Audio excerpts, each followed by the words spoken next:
नमस्कार दोस्तों, horror movie की श्रृंखला में आज हम आपको एक ऐसी स्टोरी दिखाने जा रहे हैं, एक ऐसी कहानी दिखाने जा रहे हैं जिसका शीर्षक है दहशत। दोस्तों, यह कहानी मात्र काल्पनिक ही नहीं है, बल्कि ये कहानी सत्य घटना पर आधारित है। बहुत पहले की बात है, जब गांव देहात में लाइट नहीं हुआ करती थी। दोस्तों, हर तरफ चारों तरफ अंधेरा ही अंधेरा छाया रहता था। कोयले से चलने वाली रेलगाड़ियां चला करती थी। छोटे मोटे स्टेशनों पे तो लाइट भी नहीं हुआ करती थी, लालटेन जला के काम करते थे। उसी समय की बात है, खजुराहोट रेलवे स्टेशन भी अंधकार में डूबा हुआ था। टिकट खिड़की बंद थी।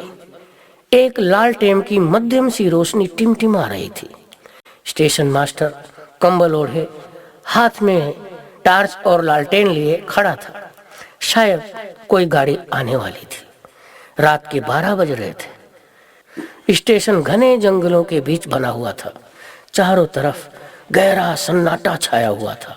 स्याह अंधेरा बड़ा ही डरावना लग रहा था। स्टेशन मास्टर के सिवा कहीं कोई और दूसरा नजर ही नहीं आ रहा था। दूर जंगल से कभी कभी सियार या किसी और जानवर की आवाजें आ जाती थी। तभी रेल की पटरी के ऊपर दूर से ट्रेन की रोशनी आती हुई दिखाई देती है, जो शायद आज की आखिरी ट्रेन थी, जो रात के 12 बजे आती थी और यही ट्रेन दूसरे दिन 12 बजे वापस आती थी। रोशनी धीरे धीरे करीब आती जा रही थी। रेल का इंजन सन्नाटे का सीना चीरता हुआ बढ़ता चला आ रहा था। सीटी की आवाज करीब आती जा रही थी। धीरे धीरे साए साए करता हुआ कोयले की रेल का इंजन स्टेशन मास्टर के आगे से गुजर जाता है। रफ्तार धीमी पड़ जाती है। गाड़ी रुक जाती है। गाड़ी से कोई भी सवारी नहीं उतरती है। स्टेशन मास्टर राहत की सांस लेता है। तभी देखता है कि गाड़ी के सबसे पीछे वाले डिब्बे से एक आदमी उतरता है। स्टेशन मास्टर उसके ऊपर टार्च की रोशनी मारता है। वो एक खूबसूरत नौजवान होता है। पैंट, शर्ट, जूते, स्वेटर, ऊपर से कोट पहने, हाथ में बैग लिए स्टेशन मास्टर की तरफ बढ़ता है। उधर गाड़ी सीटी बजा के धीरे धीरे बढ़ने लगती है और देखते ही देखते साए साए करती हुई दूर चली जाती है। वो नौजवान स्टेशन मास्टर के पास आ जाता है। स्टेशन मास्टर, आप कौन हैं भाई, और कहाँ जाना है आपको इतनी रात में? भाई साहब, मुझे असरेवा जाना है। इस समय कोई टांगा वगैरह यहाँ मिल सकता है क्या? आपको इस समय यहाँ नहीं आना चाहिए था। दिन वाली गाड़ी से आते तो ठीक था। क्यों, क्या हुआ? आप ऐसे क्यों बोल रहे हो? बाबूजी, ये देहात है, देहात। यहाँ सूरज ढलते ही सब अपने घरों में बंद हो जाते हैं। इस समय यहाँ कोई टांगा, रिक्शा, कोई भी सवारी आपको नहीं मिलने वाली है। मेरा इसी समय असरेवा पहुंचना बहुत जरूरी है। असरेवा यहाँ से 3 कोस दूर है और रास्ता खतरे से खाली नहीं है साहब। मेरी मानो तो रात यहीं बिता लो स्टेशन पे, सुबह होते ही चले जाना। मुझे हर हाल में असरेवा पहुंचना है अभी। साहब, रास्ता ठीक नहीं है। रात में उस रास्ते से जो भी गया है, जिंदा बच के नहीं लौटा है आज तक। आप मुझे सिर्फ रास्ता बता दो, मेरा कोई कुछ नहीं बिगाड़ सकता। मैं शहर का रहने वाला हूँ, गाँव वाँव का नहीं। बाबूजी, मेरी बात मान लो, रात यहीं काट लो, सुबह चले जाना। इस रास्ते में बहुत खतरा है, बहुत खतरा है। ऐसा कौन सा खतरा है, बताएंगे जरा?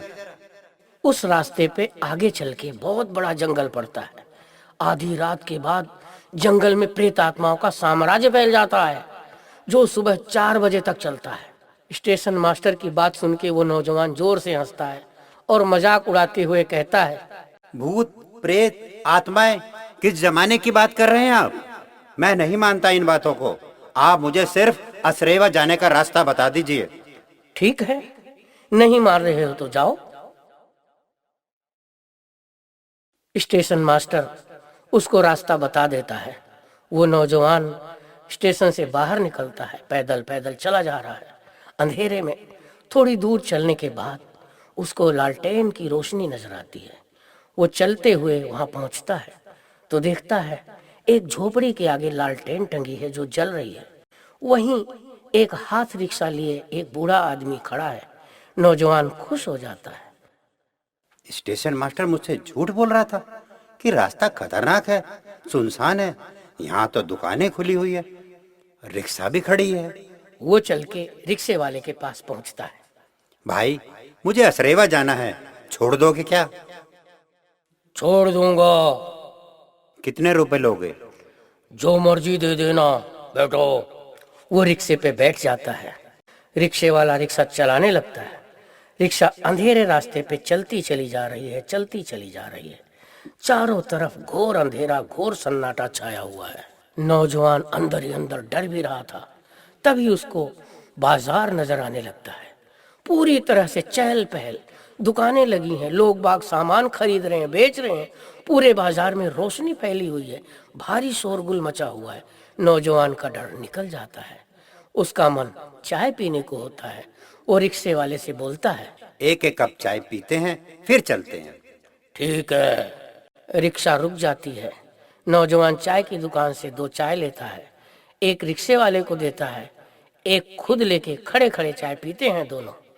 नौजवान रिक्शे वाले से कहता है, भाई, यहाँ तो पूरी तरह से चकाचौंध मची है।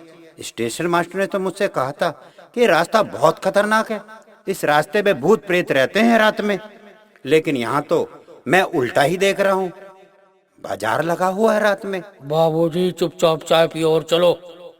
क्या कभी तुमने भूत प्रेत देखा है? चाय खत्म करो और चलो यहाँ से। अरे, तुम तो रात देर इस रास्ते पे चलते हो, क्या कभी तुमने भूत प्रेत देखा है?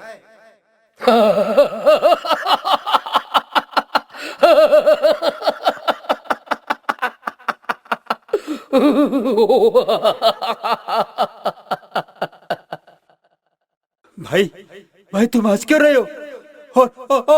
और ये बाजार कहाँ गायब हो गया? और ये रोशनी कहाँ गई? तुझे भूत देखने का बड़ा शौक है ना, तो देख मुझे और गौर से देख। मैं हूँ भूत, देख मुझे। भूत देखेगा, ये प्रेत देखेगा, ले देख मुझे। और देखते ही देखते रिक्शे वाला खतरनाक डरावना भूत बन जाता है।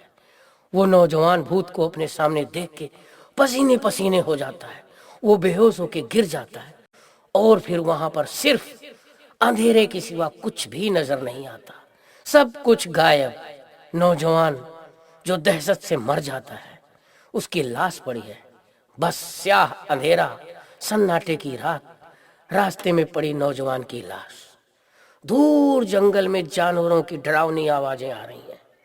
नौजवान ने स्टेशन मास्टर की बात मान ली होती तो आज दहशत से उसकी मौत ना हुई होती।